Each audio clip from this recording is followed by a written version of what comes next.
All right, we are here with the highest ranked IVA program in the country, currently ranked at number 19, Lincoln Memorial. Go ahead and introduce yourselves, guys. Go ahead, Ax. My name is Axel van Bars. I'm a senior on this pretty volleyball team. I'm from the Netherlands. I'm an outside hitter. Yeah, that's pretty much it. Yeah. My name is Jacob Craig. I'm the current interim men's head coach for Lincoln Memorial. This is my second year with the program. Previously was the assistant coach and recruiting coordinator for the 2024-25 season, and then was promoted in the fall to become the interim head coach for the 2025-26 season. Yeah. So. Well, let's start right there because that leads into my first question perfectly. Coach Craig, first year interim head coach, second year with the program, was a part of last year's team where you had the best record in the country, better than Long Beach State, and now are currently ranked 19th and undefeated, going on what is it, 19 straight wins.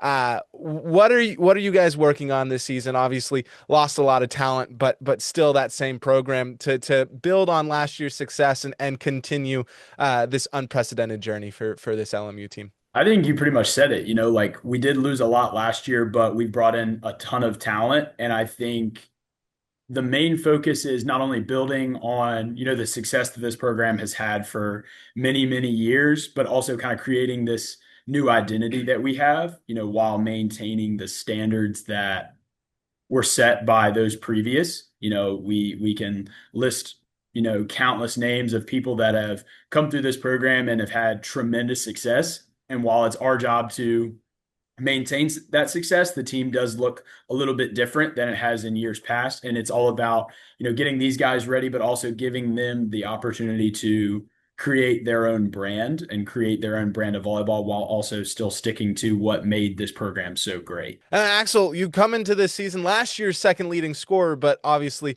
with the departure of Matt Gentry to the pros, you are the remaining leading scorer. What are you, we talk about building? What are you doing to build on your success from last season, and how is that going into your senior year? As in me personally, Yeah, I think mainly it's going to be the confidence aspect of the game, like knowing that I have to fulfill that role that Matthew Gentry had last year. Kind of having to think that that's my role this year is one of the main things, and that obviously involves building a good connection with the setters and the new guys, and how are we gonna do that? I don't know exactly yet, but I mean it's getting there. Yeah, yeah. yeah. Slowly would say it's a lot of Yeah. hard work. Yeah, how's that going? How is that off season? You see players go into the transfer portal, you're about to have some major success at other programs, but you're still trying to maintain that legacy that you guys are building. So what goes into an off season where you're like, okay, we gotta maintain what people are expecting out of us because LMU's becoming one of the best programs in the country. I'd say the one of the main things is the attention to detail and small things, making sure that we are all on the same wavelength and uh, that we all want to perform at the highest level that there is and compete with the top five teams in the country, Yeah. which in my opinion is not an unrealistic goal. I think we can most certainly do that. Um, so yeah, attention to detail and yeah, just hard work, hard work. Yeah, yeah. I think another thing to think about, is while we do want to have that standard of success, and with guys leaving and new guys coming in, one of the conversations that I had with all of the new guys when they did come in, I had a separate meeting with the returners and then I had a separate meeting with the new guys before bringing us all together was while we did lose arguably one of the most impactful players in the country last year in Matt Gentry, the middles that I brought in, I don't need you to be Matt Gentry. Matt Gentry was great at what he did because he did his job and he was just gent, and we brought in one of the best middle blockers that the country saw last year from Quincy. Reggie's been awesome for us. And I looked at Reggie dead in the face and I said, Reggie, I just need you to be you. I don't need you to be somebody that you're not. And that is what is going to bring us success, is not trying to do anything that we haven't done before and sticking to the guys that we have. And you talk about the level of competition that you guys are not shying away from. There's no lack of Division 1 teams on this schedule this year. You're looking to continue to challenge this program and build respect for this program. What incentive does scheduling those high-ranking opponents, those namestays in our sport, bring to this program and its continued success? I mean, when we think about it, we don't have an ability to get an automatic qualifier, to the national tournament. And the national tournament question mark on this program is always a thing that we talk about. We don't really see us being in a conference as a downside. We think of it, we get to play anyone and everyone. And one of the philosophies that I have is I like being an underdog, and I'll look at you and say, anytime, anywhere, any place. And that was one thing that we adopted this year is, you know, last year we were good in the RPI, but in my opinion, we weren't good enough. So it was like, all right, we had one of the best records. If we had the best record in the NCAA last year, let's do it against even more bigger and better teams. Yeah. So at first, we didn't have Pepperdine on the schedule when we initially built it. And then that was kind of something when I got moved up that I just kind of pushed for. I got in contact with Luke Reynolds, who's a mentor of mine that I played for at Charleston. We got on the phone and we were like, "Hey, we're out there. We've got an extra day. Let's do this thing." And it also is awesome for these guys to experience that. And that's what's great about LMU is, we can play anyone and everyone. That's the beauty of the IVA. We aren't limited to anyone. Yeah. And all it takes is a simple phone call. And these big teams, we're getting put on notice and we're getting recognition at the national level, and they're also willing to give us opportunities to come out and play them. And Pepperdine is arguably going to be one of the best. They're ranked inside the top 5 this year, and they were in the national semifinal last year, and they return a lot. I've got a lot of respect for what that team's building out there, and I want to give my guys a shot. And you never know how good you are until you play the best of the best. And we can't be in that conversation if we're not playing the best of the best. So, Axel, we talk about being able to have an opportunity to play the best of the best. Obviously, LMU is not in a conference, but has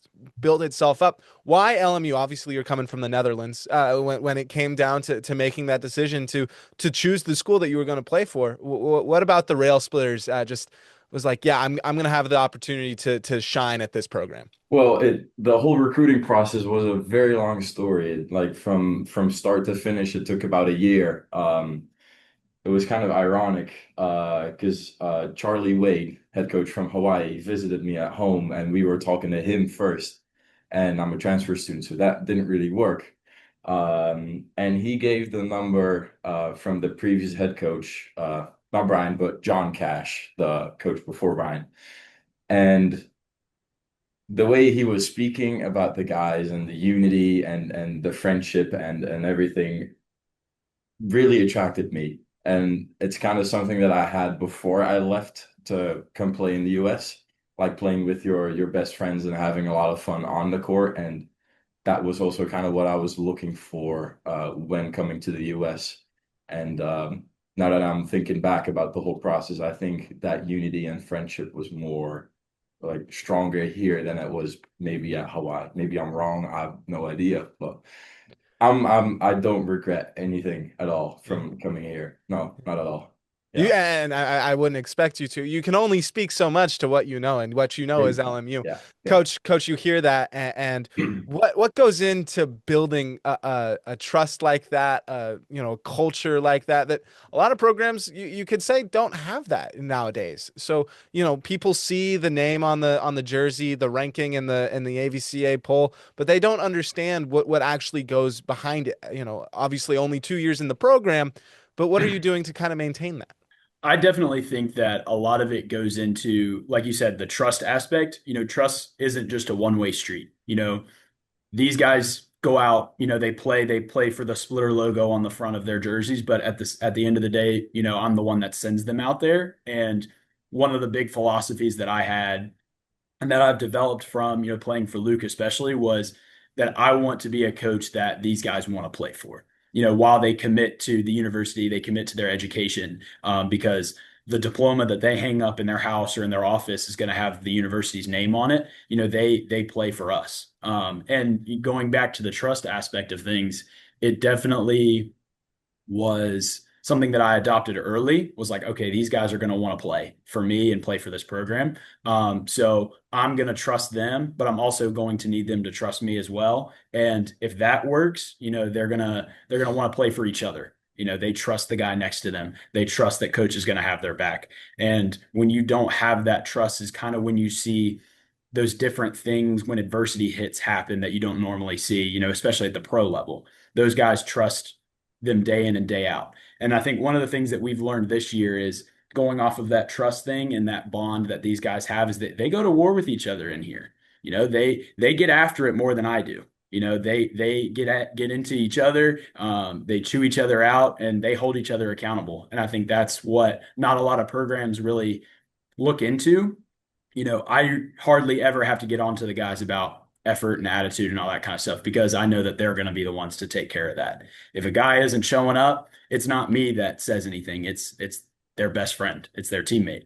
And I think they do a really good job of listening to that because it means a lot more coming from the guy next to them. I think one of the many sayings that we've had from previous coaches and as well, I'm gonna shout out our captain last year, John Lewis. One of the things that we adopt on this team is when the bullets are flying, who do you want to be in a foxhole with? And I think one of the biggest things is the first person they're going to say is the guy next to them. They're not going to look at me. They're not going to look at, people at this institution. They're going to look at their teammates. So that's the kind of goal that we strive for and the standard that we have set. That's amazing. Going to battle. We talk about that, Axel. Obviously, you're going to battle for the players that are on the court with you, but you're also going to the battle for the man that's sitting next to you. What can you say about Coach Craig and his leadership and what he's done for this program in just the few years that he's been a part of it? Well, it's there's a lot of things that I don't see, and I know that he puts in hella work. Like every time I usually walk or bike to class, and every time I go to class in the morning, I see his car here, and whenever practice is over, that's when he leaves, and his car is always here. So I know he's putting in all the work and all the effort, and especially with our old coach leaving, that's a strange situation to be in, and how are you going to fulfill that role? So yeah, I'm very happy to have Jacob and like the first few days that I was here after summer break, we had a talk about like, I want you guys what he previously said. I want to be the coach. Um, what did you say exactly? It was more of like I can't want really you say. guys to hold me accountable, and I just know that I'm going to live and die for you guys. I'm going to do my job, the mental side of things, the X's and O's, and I don't want you guys to worry about the shadow of last year. Yeah. This year is what you make it. It's not about me, it's about the program and it's about you guys. And the saying always is leave it better than you found it. I'm going to do my part and just know that I want you to do your part. So I think that is probably the biggest takeaway from the departure and the change and everything that we've had and the adversity. But our word for this year is resilience. And if I don't show that, if I'm crumpled under my desk and getting nervous and scared, they're going to see that, and then the feeling is going to get replicated. So that is my big thing, is being resilient. You have to be resilient to play here because you don't have all the bells and whistles and all this other stuff that all these other programs have. But what we have is resiliency and trust and camaraderie between us, the coaching staff, as well as the players. So Well, I gave Axel a chance to brag on you, Coach. Now it's your turn to brag on Axel. What has he shown as an athlete, as a player, as a leader now in his senior year that just gives you the trust in him that he's one of those guys that you're going to be relying on down the season to do a job and build this program up. I think not only the resilient part, but he just knew that he was going to have to be the guy this year. And it really got him, he lit up, and he brought that upon himself. He knew I didn't have to set that expectation for him. And I think that's what's really good about this guy is that kind of knack for wanting the ball, it spreads like wildfire. And a lot of guys look up to him, not only from a physical aspect, but as well as a mental aspect. He wants the ball. He wants to shine in the big moment. And I think especially when you have a group of such young guys, when they fill his shoes, when he goes on to bigger and better things, they're going to think about Axel when the moment's the brightest. And when you have that tone set by your leaders, you're going to have success for years to come. And I'm just really proud of him not shying away from it. I will take him over any outside in the country just because he's my guy. Yeah. Everybody has a guy, and Axel's mine. So I will go to war for this guy, and that's it. I'll go to war for this guy. And I've got 100% confidence every single day coming into the gym with him. Well, there's a reason why he's on the Zoom with you, and it shows. But for the players that aren't on the Zoom, and obviously it's a very young season, a lot of new names. Who on this LMU team should we be looking out for this season?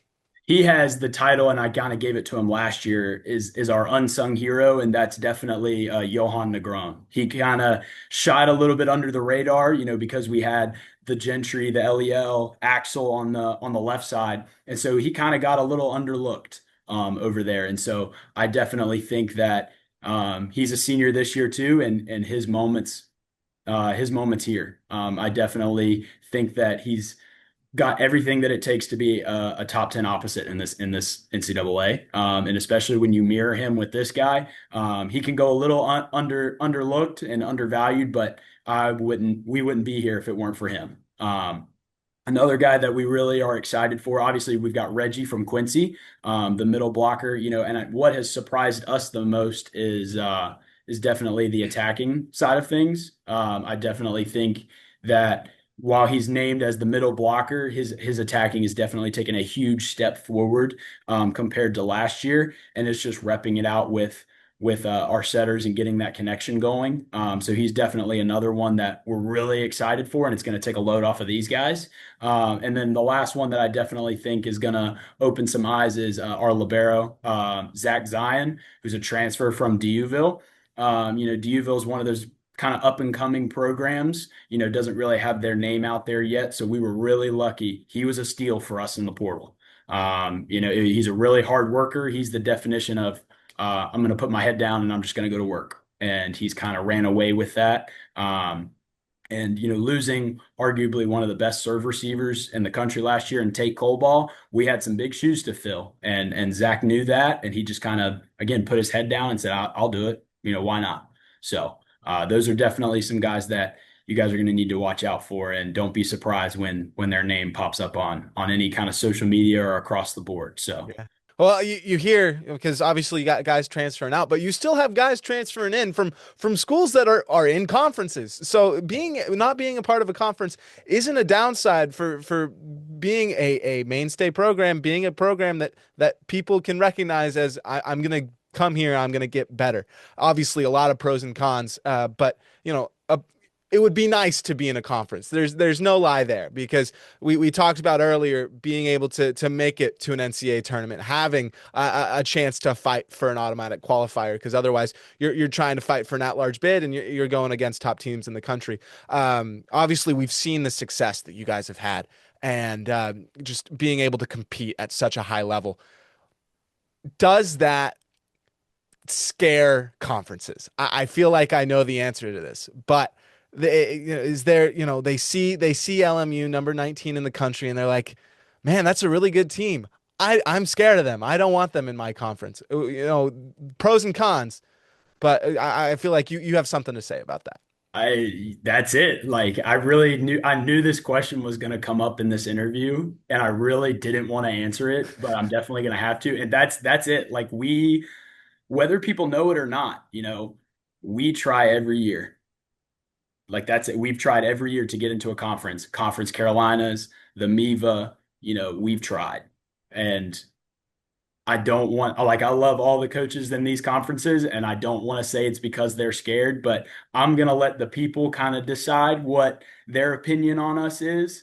And I think that's why we don't get propelled higher into the AVCA poll. I literally think that's why. We were what? I think the highest was like 16th last year. It sounds about And, right. we had like what, three ranked wins and one ranked loss. We were top 12, top 10 in the RPI. We were number one in the nation in opposing hitting percentage, playing against ranked teams, going out west, beating teams, going up north, and I think we were undefeated in Conference Carolina play last year. And then we were also undefeated in EIVA play last year. We had Charleston last year twice, Harvard, St. Francis, um, who else did we have? Princeton and NJIT. And what's funny is all of those games were away. There's another thing. We travel more than almost any team in the country, just because they also don't want to play us here. We don't have the super nice gym that you guys have, but we aren't scared, and they are apparently. Yeah. And I really don't want to knack the other programs because I have a lot of respect for a lot of them, but it's getting a little old. If you want this game to grow as much as you say you want it to, then why are you limiting other programs based on your personal agenda? And just because if we were, to get into a conference, our mindset wouldn't change, because you still have a decent amount of out of conference opponents that you can still play, and we will play you. Like, don't Yeah. think that we won't, because we will. Yeah. Yeah. Well, and I want to take that and look at the IVA as a whole, because it's come up in a couple interviews that a win for LMU is a win for the rest of the IVA. A win for a Barry, a Catawba, a Tusculum is a win for LMU, just to see that this conference is continuing to grow in skill. I think the parity across the board in men's volleyball is growing by the day. 2026 is going to be the year that we see a lot of that kind of come forth with just the talent level. But what can you say about how special the IVA is? This group of ragtag teams that regardless of not having an automatic qualifier, still go out, are competing for a championship in that end of season IVA tournament that could have not existed this year. So what can you say about how special this IVA league is? I think they also have similar mindsets to us of, they don't really care about the label of not having a conference or being in the IVA. They're still going to play for something. They're still going to play to win. And I think that's what makes the tournament super fun at the very end of the year. We all get together, and you know what we say, just because we don't have a labeled conference doesn't mean that we can't play for something. And, I think that's what also makes us really cool is, we've won it. You get a cool trophy and a really nice ring to go off the end of the year. And then you get a banner to hang up. And not many teams can do that. How many teams get to have a banner with your name on it, get a ring with your name on it? Just because it may not mean as much to you, it means everything to us. That is, I think somebody labeled it, what was it? It was like, we are the IVA national champions. That's what they label it. I think that's an awesome thing because it means like some people care, just because the big schools get a cool thing for them doesn't mean we can't have anything at all. We wish obviously for more, but we're going to take what we can get. So Yeah. it's just awesome. So credit to all the other IVA teams for still, getting together and playing. And it just shows that they want something for their programs. Well, we talk about that being able to hang a banner at the end of the year, one of those goals throughout the season that you guys are striving for. What are some of the goals that you guys have on that whiteboard for both for coach and for Axel, maybe personally, maybe as a team, that you guys are striving for this season to just continue to, regardless if people are scared, just to continue to succeed? Because at the end of the day, that's all you guys as a program want and desire is to succeed and win as a program, regardless of where it puts you in this landscape. Well, one of the team goals, I mean, that's always like make it to the NCAA final tournament. That has always been a dream and a goal of mine, and working as hard as we can to make it to that point is, yeah, has always been a goal. And I think also like doing good against the good teams and showing like that we can perform against the big boys, that we can, compete with that level is, yeah, one of the key things. 100%. Yeah. Yeah, I definitely agree. I think that's honestly it. Like everybody, wants to be in the national tournament. And we're one of those programs that, if you look at the off the blocks poll, last year we were part of the last four out with USC, McKendree, and UCI. Like we were that fourth team. And it's frustrating, and we say it every year, why can't it be this year? Despite what we don't do or don't have, why can't it be this year? And so it's always, top of the list. It's always, we sat down as a team this year in August and I wrote down we spit it all out. I said, all right, guys, there's no such thing really as a bad team goal as long as it's obtainable, and we can track it. And the first one, yeah, I almost didn't even have to have anybody say it. I almost started writing it myself, was an NCAA tournament appearance.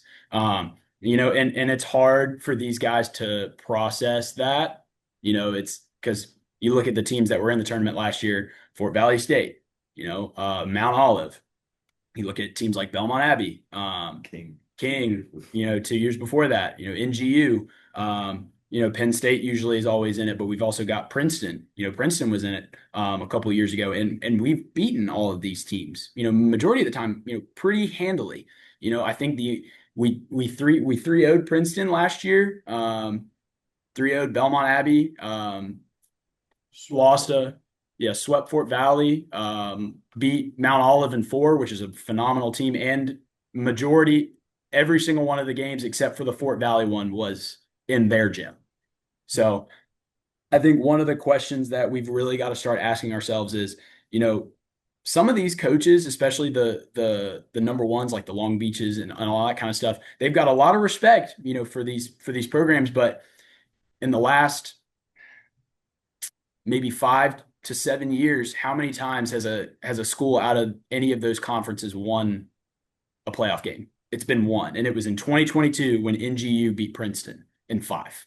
And that NGU team was really good, and a lot of people were questioning the EIVA that year anyway because it wasn't Penn State, and it was weird. So it's like, when are we actually going to give the schools on the East Coast a chance? When are we going to give somebody in those conferences a chance? And I don't understand why it couldn't be us. So that's just the reality of what we live in, but it's not going to deter us from a goal. We're still going to strive to, in whatever way it is, to get ourselves to the tournament. And just think that it's always going to be at the top of the board every single year, regardless of who we have or don't have. So, Yeah.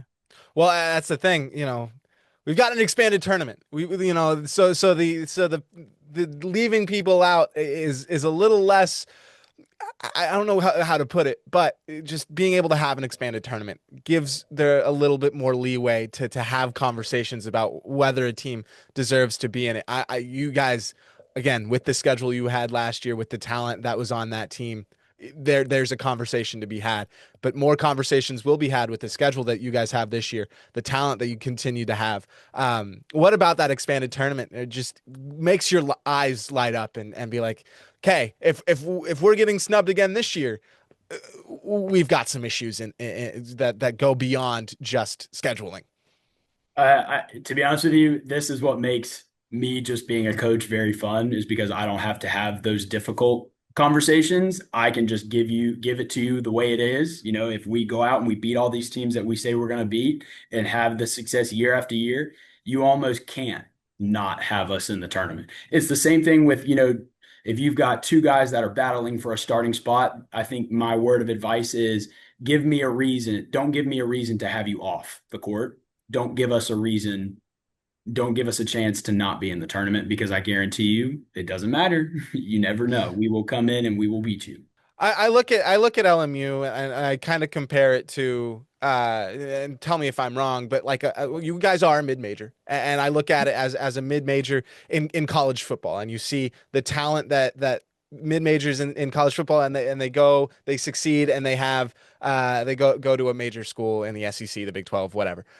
You see the talent that you had last year. Obviously, it's great to see players that played for you go on and play and have success at that next level. Obviously what is it like to see, players that you coached go on and succeed, and know that LMU is creating such talented players. I think it's just a pride in, you don't have a conversation about that player and not include LMU in it.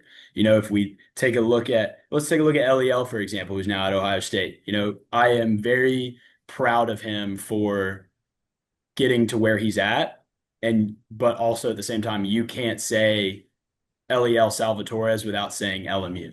Just because he's not with us now doesn't mean that we didn't help him get there. But it just kind of shows the kind of player he is. He's really worked his butt off to get to where he's at. And take a look at Matt Gentry, for example. He stayed here for all of his time. He could have gone, and played anywhere in the country, and he would have started anywhere in the country. But it just shows that these guys are loyal to what we're doing here. And, they don't need the flashy lights, the cool uniform and stuff like that to get to where they need to go.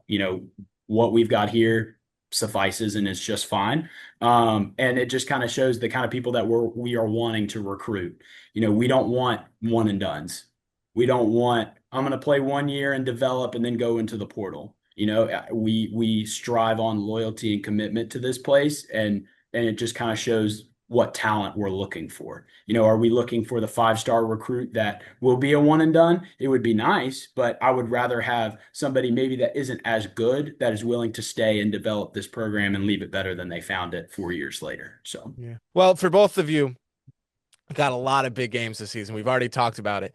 So when enemies tune into these games, what should they expect out of this LMU team? And do you have a message to any of the doubters or the haters out there that just they see the IVA, they see that you're not in a conference, and they immediately write you off? I guess a message for the bigger teams. We're gonna try our best, but hey, we have a pretty solid chance at whooping your ass. And I think I think that's not just me, that's the whole team. And everyone is motivated to, beat the big boys. And we're maybe at a smaller school in the middle of nowhere with not the best gym in the country, but we work our ass off, and all that work and all that dedication, I think, can go a really, really long way. Yeah, yeah. I think the first thing that I have to say is you better not take a day off when we step into your gym because it'll come back to haunt you. And again, the other thing is like we're just not scared. Like it doesn't matter. It hasn't limited us in the past, so why should it limit us now? So to the doubters, I think one of my favorite sayings is you can say all you want and write me off, but just watch out and watch what happens. And I may be beating a dead horse here, but I feel like might as well ask when you see all these new programs being reintroduced to this landscape, and you see the IVA still just in limbo without a conference. Is there any part of you? I know for me, it's just like, why aren't we helping the programs that do exist? You see the programs getting cut. Thomas More just 2 days ago. You see the programs and they're without a conference. Should we be focusing on making sure that these programs are here for the long term, that they're in a conference, or what is that back and forth kind of like for a program like LMU? I think it's just really about getting the support not only here, at the institution, but we say all the time, and this is what is really frustrating from my point of view, is like we say all the time, like, oh yeah, volleyball needs to grow. Volleyball needs to do this on the men's side, this, that, and the other. Well, what are we doing about it? Are we just talking just to talk and hear ourselves talk, or are we actually being proactive about it? And are we having the difficult conversations that need to happen? Like what are we really doing? Because we are seeing, while it's great, we've got schools like Newberry, that are starting their program this year. We've got NKU, which is a huge addition to the MIVA, really proud of what that coach is doing over there. I'm really excited to play them this year and see what they've got going on. But, it's like one step forward, two steps back. We lose Grand Canyon. Now we're losing Thomas More, who is just part of the newest edition of conferences in the GLVC. So it's like, we're wrapping a Band-Aid on a bullet hole, but shooting ourselves in the foot all at the same time. So what are we going to do, and when are we going to say, okay, what gives? Why are we doing this? Why is this continuing to happen? And I think we've got to find the right people to have the difficult conversations with. Why are these schools closing? And why are we jump starting just for our engine to die? Well, as you can probably tell, I'm here for all the difficult conversations. I'm here to ask all the intriguing questions that you may not want to answer. But I think there are conversations that need to be had. And like I told you at the beginning of this of the Zoom, if the people in the IVA, the Trailblazers, the people that are fighting for every bit of recognition that they deserve, are in these rooms, then those conversations would be had, and the push for the development, the growth that we are actually looking for would be happening rather than us just kicking the ball around and going back and forth. But as we wrap this up, what are you two most looking forward to in 2026? I know we could circle every game on the schedule. It may not just be a game, but what are we looking forward to most in 2026? I think from a team point of view, most excited for it. It's very simple. Just playing volleyball, having fun with all the guys and your brothers for one more season. That's what I'm most looking forward to. I don't care about the other teams, but I want to have fun and perform with the guys and hopefully make it to the NCAA tournament. We're going to try our best and see what we can get out of this last season for me then, I guess. Yeah. I think he said it perfectly. Like we can't control the external factors. And what is really cool about what I'm trying to create and continue to create here is when you're inside this building, with me at the helm, we kind of create a curtain around you where, the external world, the outside world can't touch you in here. So at the end of the day, it's just a game with a ball inside a box. And you're playing with the guys around you and playing with the guys next to you. So, like he said, I just want these guys to enjoy this program as to the best of their abilities, regardless of the limitations that we have. And we're really not going to see them as limitations. We're just going to see them in areas of growth. And that's my job to handle. It's not their job to handle. Their job is to play ball. And I'm just going to give them the greatest of opportunities and do my best to make sure that, the smile is still on their face and that they're going to leave this place better than they found it and not regret the decision of coming to a school that may not have it all. Well, the energy I'm feeling is I have trust, and I feel like a lot of people in this, fans of volleyball have trust in what you guys are building. And finally, what is a rail splitter? Do you actually know, or do I need to say this?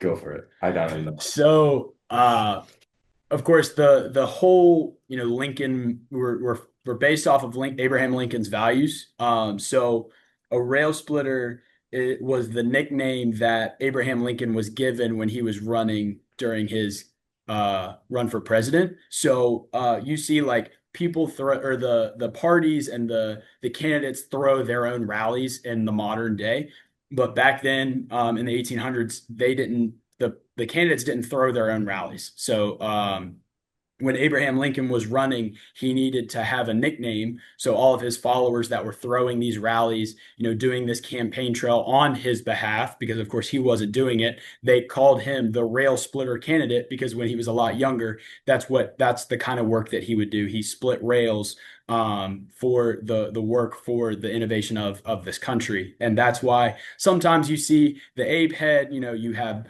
axes involved as well. And he was known as Abe Lincoln, the rail splitter candidate. So that is where we get the rail splitter name from. So shout out to our institution for sticking to those values and honoring that, I guess, legacy that you would want Abe Lincoln to have. But if you want to know more about it, it's not hard to Google us. I know it's a lot of questions that people have regarding what a rail splitter is. But yeah, that's basically it. It's an Abraham Lincoln thing. So I love it. I love it. Well, hopefully LMU volleyball will have the legacy, a fraction of the legacy that Abraham Lincoln has in the coming years as this sport grows. And again, I appreciate you guys taking the time, and I love this conversation. And hopefully, it won't be the last time we talk this season. And I can't wait to see what you guys do this year. absolutely, you keep it up and keep men's volleyball growing. This is only the beginning. So Only the beginning. We're just at that's the thing. We're just at the start of the train track. I feel like we've got something turning here soon, but we will see. So I appreciate you guys, and we'll talk soon. All right, sounds good. Thank you. Thank Thank you. you.